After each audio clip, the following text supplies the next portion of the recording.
Hello সবাইকে, আজকে আমি আবার চলে এসেছি। আজকে একটা খুব ইম্পর্টেন্ট দিন আমাদের দেশের জন্য।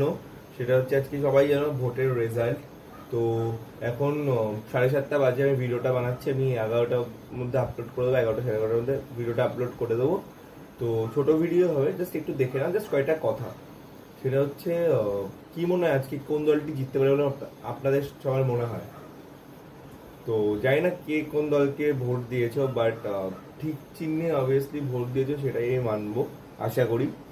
বিকজ অফ ধোলের খবর তো জানো যে, মানে আমার সত্যি বলতে আমি যে জিনিসগুলো চাই দেশের জন্য, মানে আমার দ্বারা আমার অটোমেটিক্যালি ভালো লাগে। আমি কিছু করতে পারি বা না পারি বা ফিউচারে পারবো হয়তো, কিন্তু আমার প্রচন্ড ইচ্ছে যে দেশটা অন্তত এগো, তাই না? কারণ আমাদের দেশটা 5 নম্বর ইকোনমিতে আছে, ইকোনমির দিক থেকে 5 নম্বরে আছে। যদি আর মোদি জিতে যায় তো আমাদের দেশ 3 নম্বরের থেকে কেউ আটকাতে পারবে না ইকোনমির দিক থেকে। তো একটা মনের শান্তির ব্যাপার এটা, যে 3 নম্বর ইকোনমির দেশে থাকে। কিন্তু কোথায় সব দেশ এরকম দেখায় দেখে নাও, আর কোথায় ইন্ডিয়া এরকম দেখায়। কেন? রিজনটা এটাই যে কারণ আমাদের এইখানে প্রচন্ড কড়াকড়িভাবে এফএসআই রুলস আছে। FSI, floor space index.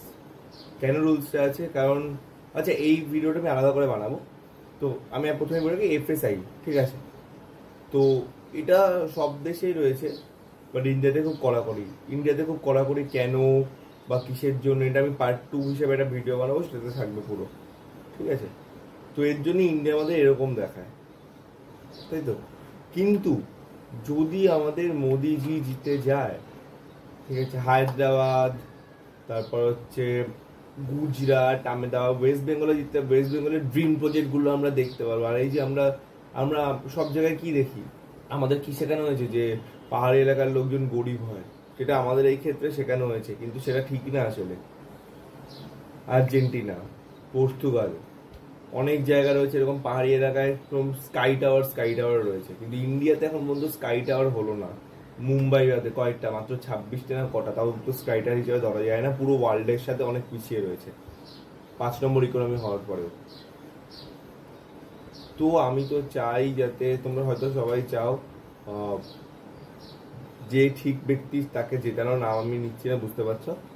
স্বপ্ন একটা রয়েছে। আর তোমরা সবাই ধোলারার ব্যাপারে জানো, ধোলারা তো ড্রিম প্রজেক্ট মোদিজির একটা, যেটার জন্য বাইরের ক্লায়েন্টরা, মানে সাংঘাই শহর রয়েছে, পুরো ধোলারাটা ওরকম করার চেষ্টা চলছে। অলরেডি স্টার্ট হয়ে গেছে এয়ারপোর্ট। তো ওখানে তোমার বাইরের সব ক্লায়েন্টরা বিদেশে ওটাকে কিনতে শুরু করে দিয়েছে, জায়গাটা প্লট কিনতে শুরু করে দিয়েছে ম্যানুফ্যাকচারিং এর জন্য। মানে ধোলারাকে ম্যানুফ্যাকচারিং হাব বানানো হবে।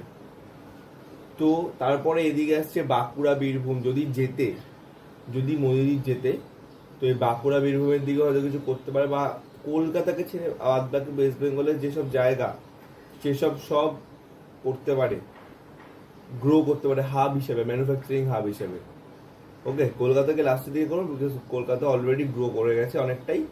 তো এগুলো করতে সুবিধা হবে।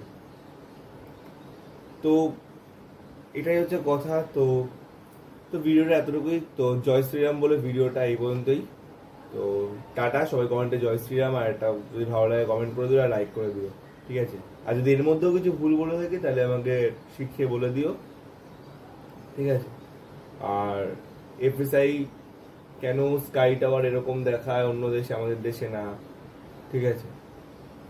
তারপর হচ্ছে ফিলিপিন্স, যেটা ইন্ডিয়ার থেকে অনেক ব্যাক কান্ট্রি, যেগুলো কোনো ডেভেলপ নেই এরকম, তাও দেখতে আলাদা পুরো কান্ট্রিটা, তাই না? তো সেটা কেন হয় সেটা বলবো। তো চলো টাটা, এই ভিডিওটা এতটুকুই থাক। তো নেক্সট ভিডিওতে দেখা হচ্ছে। নেক্সট ভিডিও খুব তাড়াতাড়ি আসবে, কালকেই চলে আসতে পারে, এই এফএসআই এর ওপর আসবে। চলো টাটা, বাই।